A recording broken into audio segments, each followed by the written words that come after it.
Good morning, guys. Welcome to another episode of the Urban Garden 2020.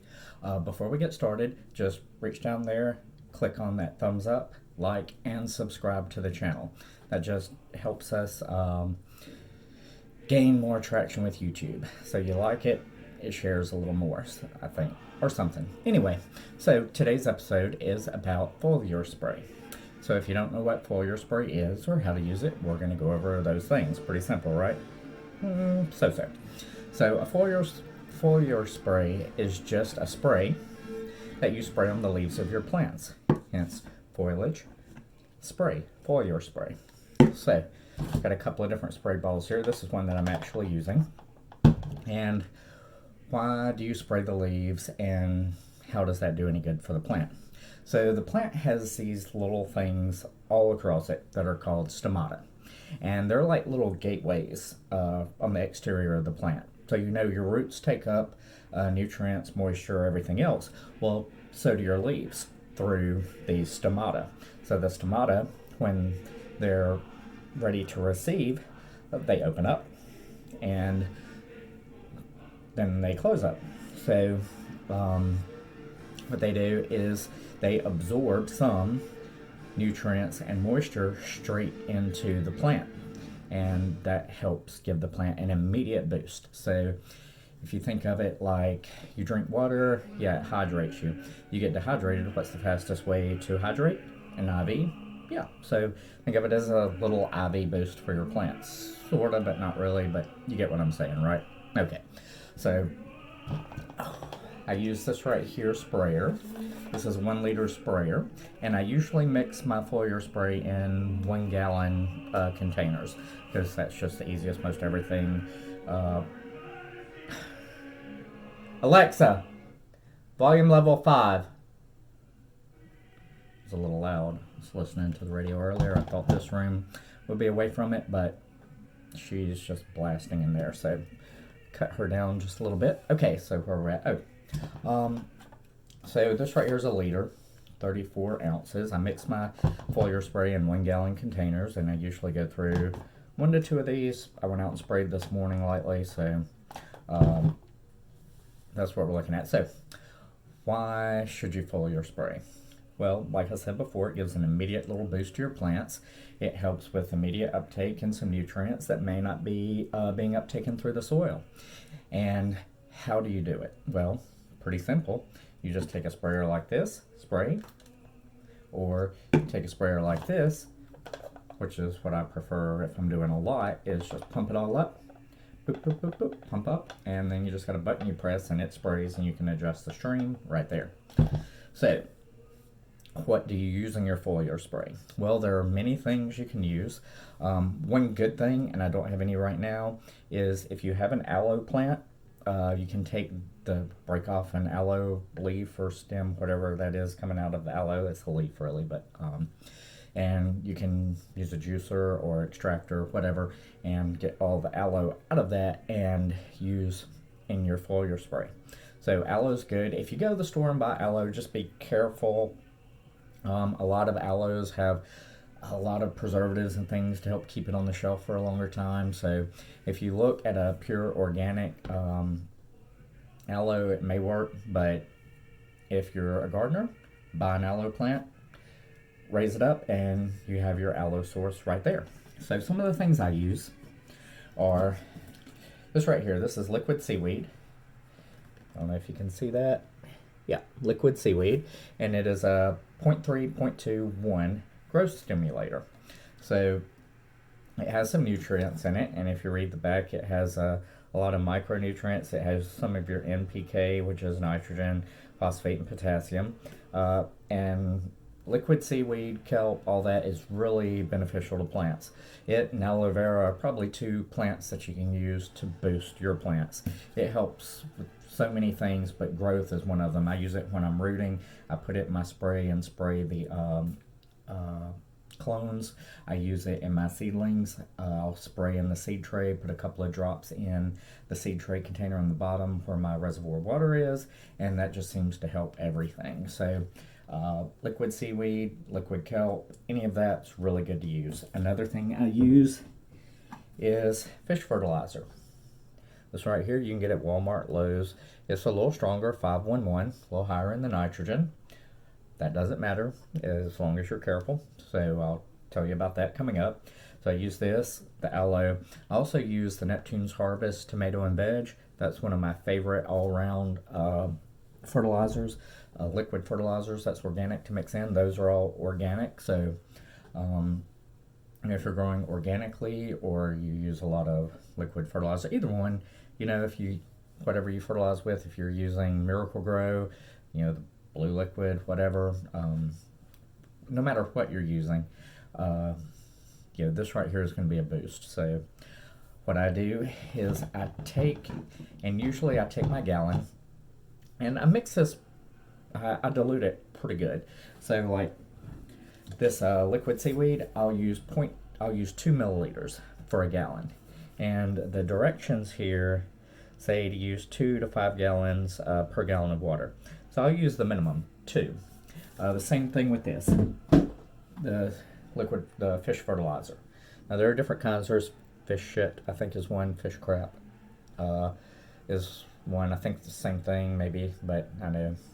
But anyway, this right here you can get at Walmart, Lowe's, Home Depot, any box store. The liquid seaweed, you can, sorry, I dropped that and it fell over. The liquid seaweed, you can get it online at Amazon. You can also find it at some box stores and some of your home and garden centers, your local ones. So those are good. And I use just 0.2. I use the minimum amount or a little less. And I dilute it down, put it in the gallon of water, and then I pour it into here. And this right here has the liquid seaweed. It has the fish fertilizer, and it has just a touch of the tomato and veg from Neptune's Harvest. So there are many organic liquid fertilizers you can put into it. Just make sure you dilute it down to the minimum because you don't want to burn your leaves. You don't want a lot of fertilizer, sitting on your leaves, and when that water evaporates, it leaves them all dried up and looking nasty. So, and when you go buy, if you go buy aloe from the store, just make sure that you're getting organic aloe with as few additives as possible. I imagine almost everything from the store is going to have additives in it, just like everything else, something to stabilize it, to keep it from spoiling on the shelf and last longer. But just make sure it doesn't have other things in it, like I know there's aloe with menthol or something in it for sunburns. You definitely wouldn't want to use that. I don't know how many, there's aloe lotion.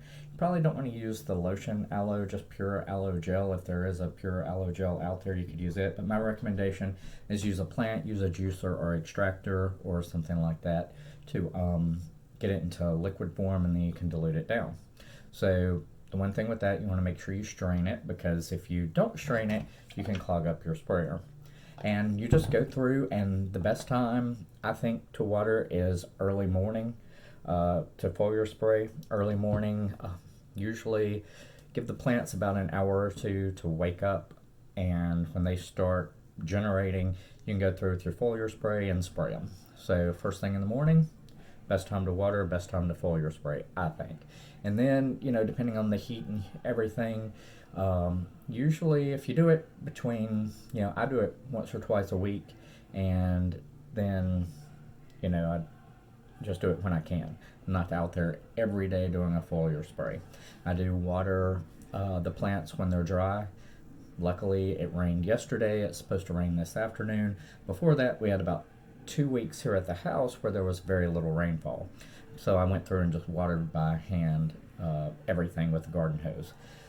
I don't really foliar spray as much when they're super dry like that, but I do occasionally go through and foliar spray. So I do it on my tomatoes, my peppers, the eggplants, pretty much everything in the garden. I go through until one of these is gone, or two, depending on how motivated I am to get stuff done. I'll go through and try to spray everything. But yeah, so the foliar spray is good for your plants. Don't overdo it because you can burn your plants. Don't use super strong fertilizers thinking, you're going to give them this super boost, because you'll end up killing your plants, and then you'll just have some wilted brown stuff, and you'll say, look, come on, Urban Garden, you gave me some advice, and killed half my garden. No, no, no, no, no, no. Just follow directions and you'll be fine. You know, dilute it way down, minimum strength, half strength, quarter strength, something like that. I go with the minimum. It says 2 to 10, I go with 2 milliliters per gallon. If it says use 2 tablespoons, whatever your fertilizer recommendations are, I would use, you know, half of that. And depending on the ratio, so I know what the ratios of the seaweed, liquid seaweed is. I know what the ratio of the fish fertilizer is. I know what Neptune's Harvest is. The aloe, honestly, I don't think you could put too much aloe in if you dilute it down. But I'd use a couple of tablespoons per gallon in liquid form. 2 tablespoons per gallon probably. And you'll be fine. So you go through, spray your plants down early in the morning. And, you know, when you water or whatever, and, you know, they'll all, I think, be fine. And that'll give them a little boost. They'll take that nutrients in immediately, anything they're not uptaking from the soil.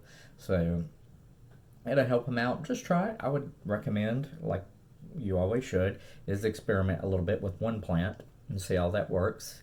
Play with that before you just go through and spray something on your whole garden. And I want to say I do that, but really, I don't do that too much, not as much as I should. So, but yeah, what we should do is go through and, you know, do a trial on one plant, and if it responds positively, then repeat it on other plants. You know, it's like trial and error.